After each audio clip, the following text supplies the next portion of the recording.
Hello everyone, my name is Oxters and welcome back to another video of testing out controllers on the AYN Odin Pro.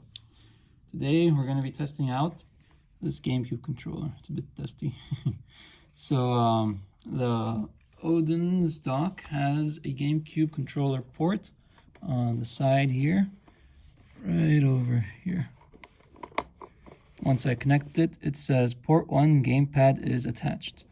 And so it definitely picks it up when it connects. Now let's see if it picks up anything over here on the menu. So I'm going to press on the D-pad. I'm going to press right, and as you can see, it has picked up this controller as if it were any other.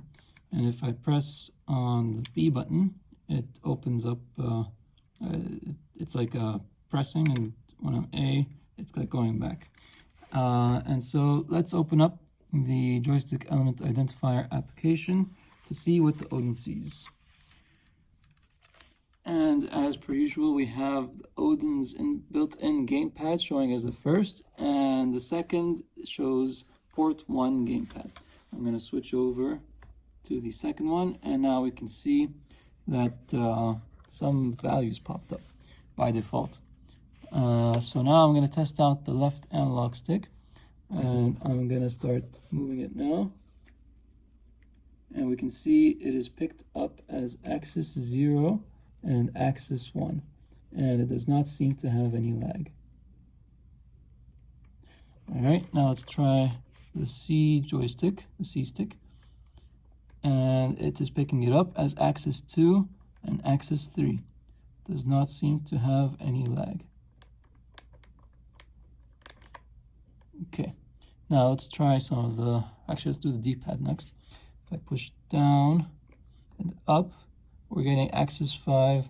So for down, axis 5 is positive 1, and up, axis 5 is negative 1. And if I push right, axis 4 is 1, and left, axis 4 is negative 1. Now I'm going to press the start button, and it shows up as button 10. Next, I'm going to press the A button, and that shows up as button 1, and then the B button shows up as button 0. And then now we're going to press the Y button, and we can see button 2 is the Y button, and the X button is button 3. And now for the last 3 inputs, we have the Z button. That shows up as button 5. And then we have the R trigger, and that seems to be axis 11. Goes from 0.1 all the way up to 0.9. Plus or minus some trailing values. And then for the L trigger, we have axis 12 doing similar values from 0.1 to around 0.9, all the way pressed in. And that will do it for the GameCube controller.